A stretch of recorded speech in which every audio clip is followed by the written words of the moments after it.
제가 어렸을 때를 돌이켜 생각해 보면 그때는 굉장히 우리 사회 구조가 수직적이었던 것 같습니다. 그래서 어른과 아이, 상사와 부하 직원, 이런 어떤 권위에 대한 의식들이 굉장히 강했던 것을 기억합니다. 선생님들 중에 보면 학생들이 말 안 들을 때 나오라 해가지고 셀리퍼를 벗어서 기싸대기를 날리는 선생님이 있었습니다. 근데 맞았다고 집에 가서 얘기하는 애 한 명도 없었어요. 얘기했다가는 더 맞습니다. 아버지의 권위가 하늘과 같았습니다. 아이들이 막 토닥토닥 얘기하다가 싸우다가 아버지가 하면 갑자기 조용. 그까지는 괜찮은데 아버지가 술 먹고 와서 막 행패 부리고 막 그래 해도 다들 그냥 숨도 못 쉬고 그 아버지의 권위에 눌려 있었습니다. 여성들의 위상이 굉장히 낮았습니다.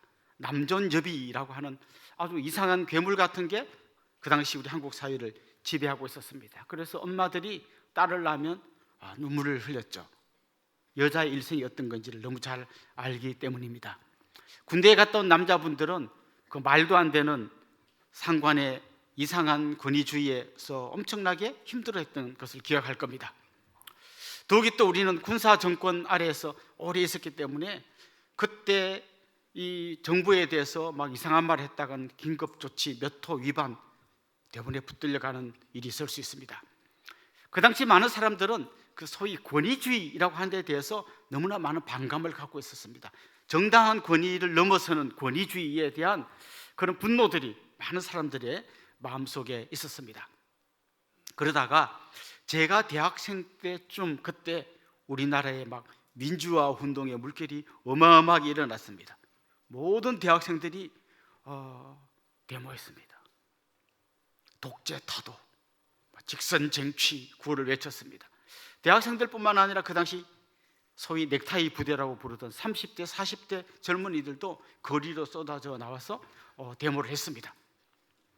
결국 이제 군사정권이 끝나고 문민정부가 들어오면서 그동안 너무나 잘못됐던 권위주의를 청산해야 된다라고 하는 그런 요구가 사회 곳곳에서 보물처럼 터져 나왔습니다. 잘못된 권위주의를 청산하고 억눌렸던 사람들의 인권을 좀 살려보자. 그러다 보니까 이제 뭐 학생 인권 조례라는 것도 만들고, 또 아동 학대하면 부모님이 아이 교육한다고 그러더라도 아이를 심하게 때리거나 그러면 신고하도록 이야기를 하게 됐습니다. 여성들의 목소리들이 점점 이제 커지기 시작했습니다. 여권운동, 또 최근에는 미투 이런 운동들이 막 일어나고 있습니다. 사실 그 프랑스에서는 이런 움직임들이 좀 더 빨리 일어났는데요, 1968년도가 그 정점이었습니다. 그래서 흔히 그때를 68혁명이라고 부르는데, 그때 터져나왔던 그 인권, 그다음 눌려왔던 사람들의 그 분노가 막 폭발했습니다. 특별히 막 그 권위주의에 해당되는 사람들, 교사, 교수, 그다음에 뭐 성직자, 이런 사람들에 대한 분노가 하늘을 찔렀습니다. 그때 나온 구호 중에 이런 게 있습니다. 모든 금지를 금지하라. 뭐 그리 하지 말라는 게 맞냐? 모든 금지를 다 금지하라. 모든 권위에 대해 도전하라. 사실 이 68혁명의 여러 가지 밝은 면도 있지만 어두운 면은 권위주의를 청산하려고 했는데 너무 과도하게 이야기한 거죠. 모든 권위는 잘못된 거다. 사실 이게 요즘 우리나라에도 많이 영향을 미치고 있는 것 같습니다. 권위주의를 청산하는 건 맞는데 어떤 권위도 인정하지 않으려고 하는 그런 게 있습니다. 그러다 보니까 선생님의 권위, 셀리퍼 들어서 기싸대기, 상상도 할 수 없는 세상입니다. 아이들끼리 놀다가 다쳐도 선생님을 고소합니다. 선생님들이 절망하고 있습니다. 교권이 바닥에 떨어져 버렸습니다. 부모의 권위, 그거 참 찾기 힘듭니다. 옛날 농경시대 때는 아버지의 권위가 엄청났습니다. 내일 배울 것 같다. 아버지가 제일 잘 알아요. 농사를 수십 년간 지어왔기 때문에 야, 다 걷어들여. 아버지 괜찮은 것 같아. 걷어들여. 걷어들일 때 또 비가 오는 거예요. 와, 우리 아버지 대단하다. 요즘 어떻습니까? 아버지들이 핸드폰을 쓸 줄을 몰라. 야야, 이거 어떻게 하나 좀 앱 좀 깔아줘 봐라. 에이, 아버지 그것도 모르세요. 아버지 권위가 바닥에 떨어지고 있습니다.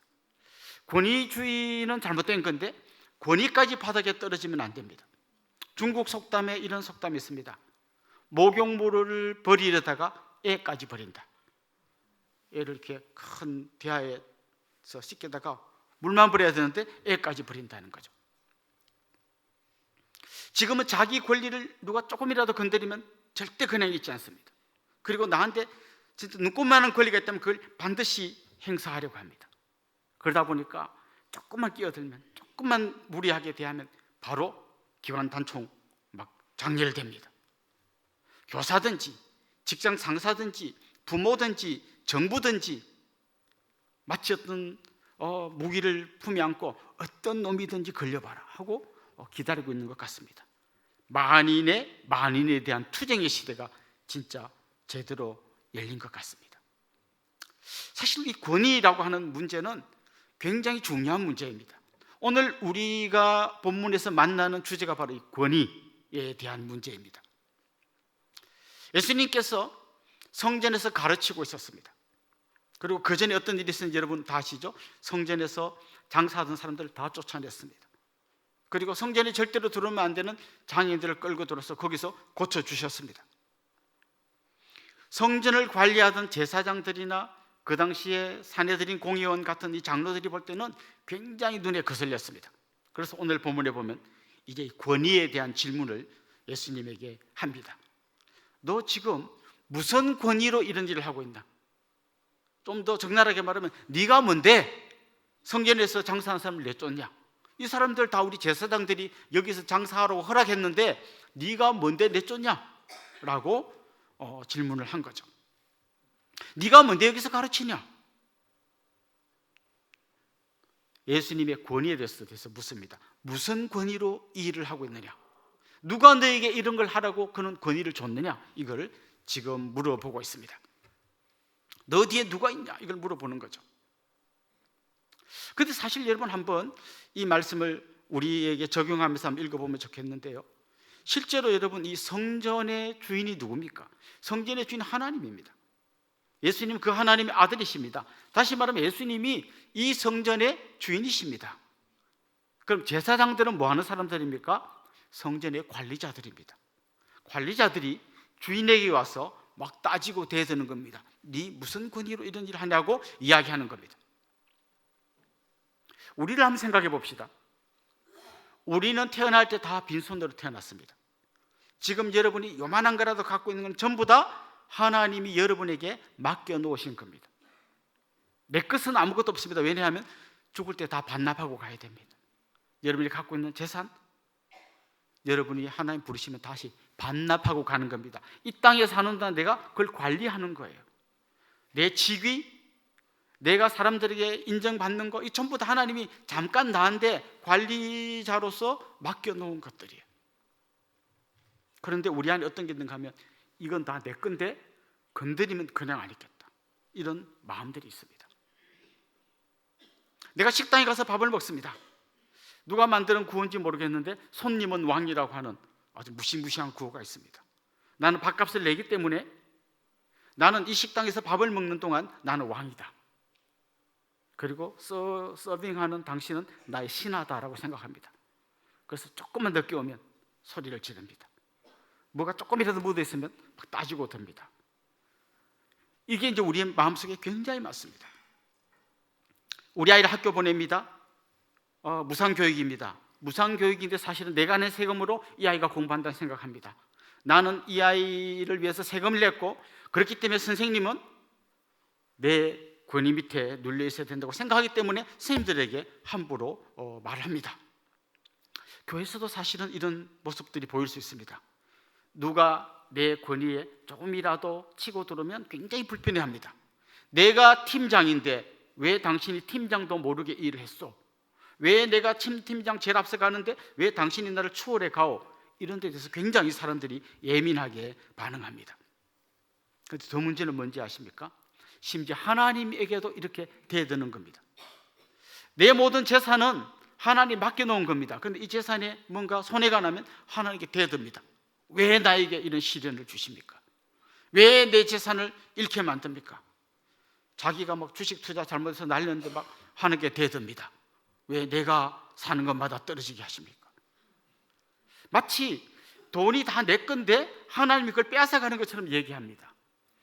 예수님이 성전의 주인이신데 성전의 관리자들이 와가지고 왜 네가 무슨 권위로 이걸 하냐고 막 대들고 있는 겁니다. 마치 조폭 세계에서 왜 너 내 나와바리에 와서 까부냐 이렇게 이야기한 것처럼 하나님에게 우리가 그렇게 함부로 대드는 겁니다. 자녀들은 내게 아니라 하나님이 나한테 잘 키우라고 맡겨놓은 그런 소중한 아이들입니다. 그런데 마치 이 자리가 내 것처럼 생각됩니다. 그래서 이야기합니다. 왜 우리 아들이 대학에 떨어졌습니까? 하나님 왜 나한테 이렇게 섭섭하게 하십니까? 따지고 대듭니다. 우리 건강도 하나님 나한테 선물로 주신 거예요. 내 생명도 하나님 나한테 관리하라고 맡겨두신 거예요. 주님이 오늘 부르실 때 왜 내 생명을 함부로 빼앗습니다라고 우리는 얘기할 자격이 없어요. 우리는 잠시 맡아서 관리하는 관리자일 뿐입니다. 우리가 하나님 앞에 대들고 여러 가지 막 분노하고 이야기하는 이야기들 중에 수많은 것들은 마치 다 이게 내 것인 것처럼 착각하기 때문에 일어나는 것들입니다. 엉뚱한 권리의식을 내려놓아야만 우리는 오늘 본문에 나오는 이 제사장들과 같은 어리석은 행동을 하지 않게 될 것입니다. 내가 권리라고 생각했던 것을 포기해야 합니다.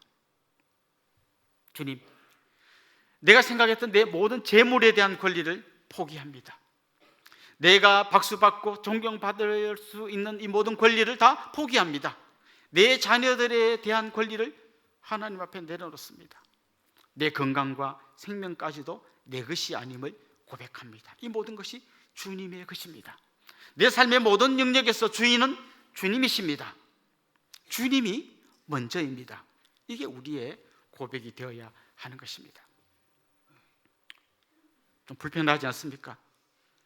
주님 마치 우리 걸 다 빼앗아가는 것 같지 않습니까? 그렇지 않습니다. 주님 우리를 위해서 자기 아들을 내놓으신 분입니다. 그분이 주인일 때, 그분의 통치 밑으로 들어갈 때 우리는 사실 가장 행복한 삶을 살 수 있게 되는 것입니다. 오늘 이 제사장들이 나와서 예수님에게 막 대들잖아요. 너 무슨 권위로 이런 일을 하느냐? 그때 주님께서 굉장히 지혜로운 대답을 하셨어요. 나는 이런 권위로 한다라고 말하지 않고 거꾸로 그들에게 질문을 하셨습니다.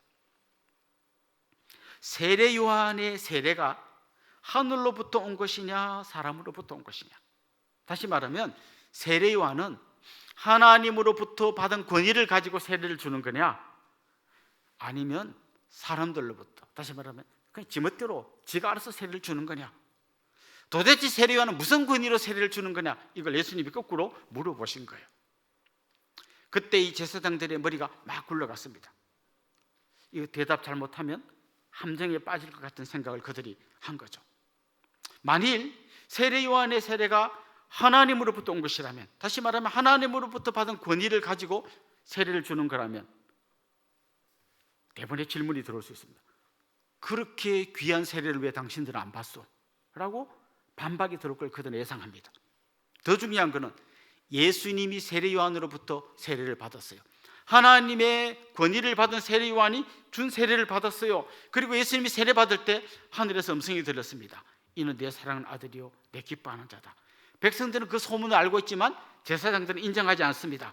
그런데 만약 세례 요한의 세례가 하나님의 권위로 준 거라고 인정하면 이 모든 걸 다 받아들여야 됩니다. 예수님이 하나님의 아들이라고 이야기한 것도 받아들여야 되고, 그때 성령이 비둘기 같이 임재하셨습니다. 다시 말하면 성령의 기름 부음을 받으셨습니다. 메시아가 무슨 뜻인지 아십니까? 기름 부음 받은 자라는 겁니다. 만약 세례 요한의 세례가 하늘로부터 온 거라면 이 모든 걸 패키지로 다 받아들여야 됩니다. 그것은 절대 그럴 수 없습니다. 그럼 세례 요한의 세례가 하나님으로부터 온 게 아니다, 그 지가 멋대로 한 거다, 이렇게 말하면 어떻게 될까요? 백성들이 세례 요한을 굉장히 신뢰했습니다. 여러분이 아시는 것처럼 세례 요한은 헤롯에 의해서 목 잘려 순교했습니다. 사람들은 헤롯에 대한 분노가 있었습니다. 참 선지자 세례 요한의 목을 친 저 나쁜 왕이라는 생각이 있었습니다. 그런데 헤롯 뒤에 누가 있습니까? 로마가 있습니다. 그래서 함부로 대들지 못합니다. 그런데 이 로마에 빌붙어 있는 사람들이 누군가 하면 제사장들이에요. 제사장들은 이렇게 이야기합니다. 우리가 성전에서 제사하는 거 다 로마가 허락해 준 거다. 자, 그러니까 백성들은 지금 헤롯, 로마, 제사장 전부 다 한 덩어리로 봅니다. 만약 이 사람들이 세례 요한의 세례는 지멋대로 준 거다라고 말하면 뭐 하고 분노해가지고 막 일어나면 잘못한 밀란이 일어날 수 있습니다. 더욱이 그때는 6월절이기 때문에 평소보다 한 10배 정도 많은 사람들이 예루살렘에 모여 있습니다. 순례자들이, 전국 곳에서 온 순례자들, 멀리 이방에서 온 순례자들이 다 모여 있는 아주 뭔가 분위기가 험악한 분위기고, 예수님이 지금 막 들어왔을 때 뭔가 들썩들썩하는 게 느껴집니다. 그런데 만약에 세례 요한의 세례가 하나님으로부터 온 게 아니라 지멋대로 준 거다, 그럼 이제 난리 날 것 같은 그런 두려움이 있습니다. 그래서 세례 요한의 세례는 하늘로부터 온 거라고 하려니까 안 되겠고, 지멋대로 한 거라고 하려니까 불안하고, 그래서 아주 애매한 대답을 합니다. 잘 모르겠다, 대답 안 한다. 이건 가장 안전한 대답이고요, 가장 비겁한 대답이었습니다. 그들은 사실 알고 있었어요. 지금 예수님이 너 누구의 권위로 이런 일을 하느냐라고 물었을 때 예수님이 전에 딴 얘기하는 것 같지만 사실 이런 얘기하는 거잖아요. 세례 요한의 세례가 하나님으로부터 온 것인 것처럼 나도 지금 하나님으로부터 권위를 받아서 이걸 하는 거라고 얘기를 하고 있는 거예요. 거기에 대해서 이들이 계속 뭔가 막 수긍을 잘 안 하니까 예수님께서 비유를 하나 들어주셨습니다. 어떤 포도원 농부에게 아들이 둘이 있었다. 그런데 아버지가 큰아들 보고, 야, 지금 포도원에 가서 일 좀 하면 좋겠다. 큰아들이 공손하게, 예 아버지, 제가 가겠습니다. 그런데 이 아들은 안 가고 딴 데로 샜어요. 둘째 아들에게 말했습니다. 야, 저 포도원 좀 일손이 딸리는 너 가서 일 좀 해주면 좋겠다. 둘째 아들은 아유, 안 해요, 왜 저보고 시켜요 하고 말 안 듣고 갔어요. 그런데 아들이 나가서 가만 생각해 보니까 내가 너무 아버지한테 이렇게 하면 안 되겠다 싶어서 후회하고 뉘우치고 포도원에 가서 일을 했어요. 자, 큰아들은 예 했는데 안 했고, 둘째 아들은 안 해요 했는데 했어요. 예수님이 물어봅니다. 누가 더 좋은 아들이냐? 여러분, 누가 더 좋은 아들이죠? 네, 안 해요 했지만 한 이 아들이 더 잘한 거죠. 예수님 지금 이렇게 말씀하십니다. 그렇게 말씀하시면서 세리와 창녀가, 이스라엘에서 가장 무시받고 나쁜 놈이라고 생각하는 세리와 창녀가 이 둘째 아들 같은 사람이라는 거예요. 제일 하나님 말씀 안 듣고 막 나쁜 길로 가는 것 같지만 이들이 세례 요한의 세례를 받고 회개하고 예수님 말씀을 듣고 변화되는 이들이야말로 진짜 아버지 말씀을 잘 듣는 그런 사람이라고 이야기하는 거예요. 그럼 예 해놓고 말 안 듣는 사람은 누굴까요? 예수님 거기에 대해서 아무 말도 안 했지만 그 사람들은 다 알아들었어요. 그럼 우리 보고 첫째 아들이라고 하는 거구나. 그냥 하나님께 제사 지내고 막 가장 경건한 사람인 것처럼 보이지만 실제로는 말 안 듣고 뺀질뺀질 빠져나간 첫째 아들이라고 우리 보고 이야기하는구나. 이들이 그렇게 알아들었어요. 다시 말하면 예수님은 지금 예수님이 하는 모든 이 행동이 하나님으로부터 받은 권세를 가지고, 그 권위를 가지고 일하시는 거라고 말씀하고 있는 겁니다.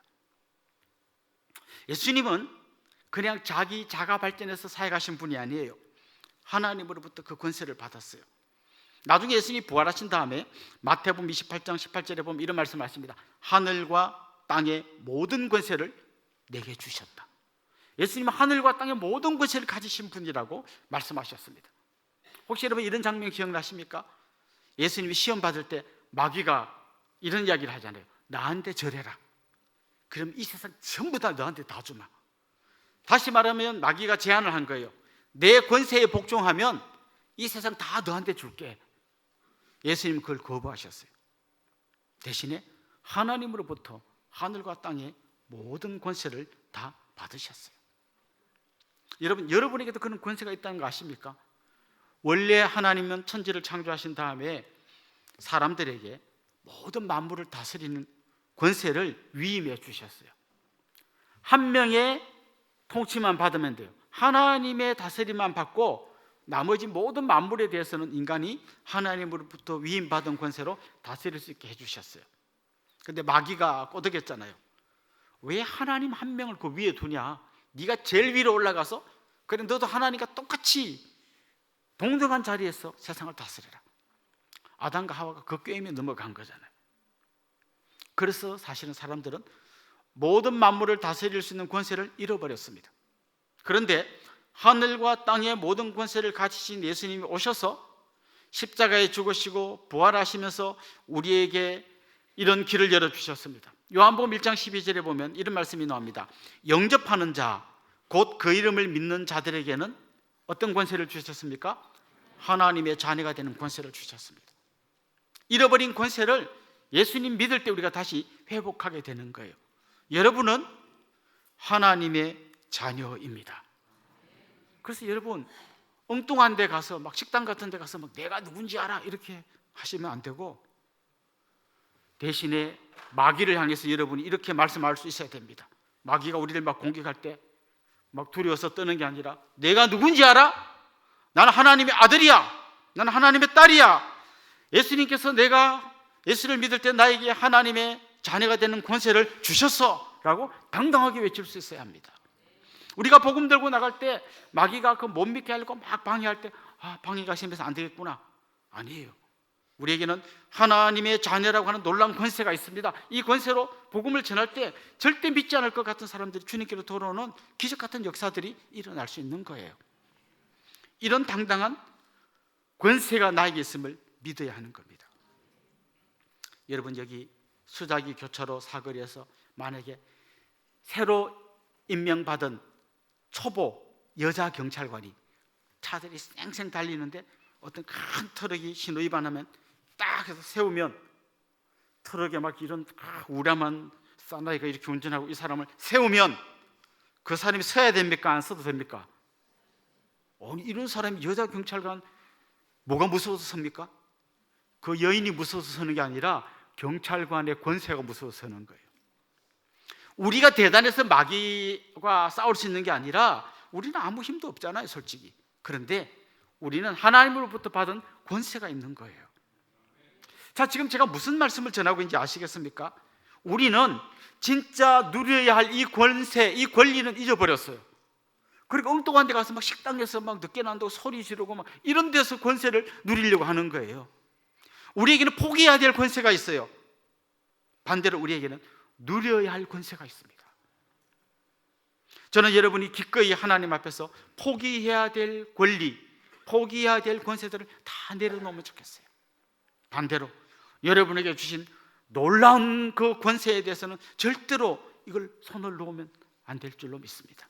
아까 제가 말씀드렸던 마태복음 28장 18절부터 20절 말씀을 한 번 더 여러분과 같이 읽어보면 좋겠어요. 같이 한번 읽어봅시다. 예수께서 나와 말씀하여 이르시되 하늘과 땅의 모든 권세를 내게 주셨으니 그러므로 너희는 가서 모든 민족을 제자로 삼아 아버지와 아들과 성령의 이름으로 세례를 베풀고 내가 너희에게 분부한 모든 것을 가르쳐 지키게 하라. 볼지어다 내가 세상 끝날까지 너희와 항상 함께 있으리라 하시니라. 아멘. 그렇습니다. 주님은 하늘과 땅의 모든 권세를 받으신 분인데 그분이 그 권세를 우리에게 위임해 주시면서 가라라고 말씀하시는 거예요. 그래서 우리는 한편으로는 모든 권리를 다 내려놓고 가장 겸손한 모습으로 다른 사람을 섬겨야 돼요. 작은 어린아이라도 아파트에서 청소하는 그런 이름 없는 아주머니한테도 공손하게 인사하고 수고한다고 하고 격려해 주셔야 해요. 식당에서 일하는 알바하는 그 학생들 다 우리 아들이고 손자라 생각하고 다 잘 이렇게 해 주셔야 돼요. 그러나 복음 들고 나갈 때는, 마귀와 싸울 때는 내가 하늘로부터 받은 놀라운 권세가 있다는 것을 기억하고 당당하게 맞서야 하는 거예요. 이게 뒤집어지면 교회는 다니는데 가장 센데 약한 사람이에요. 이걸 바로 잡으면 가장 약해 보이는데 가장 강한 분이에요. 저는 여러분이 이 혼동된 권세를 바로 잡고 가장 강력한 하나님의 자녀로서의 권세를 가지고 세상 가운데로 나가시는 능력 있는 그리스도인들이 될 수 있기를 주님의 이름으로 축원합니다.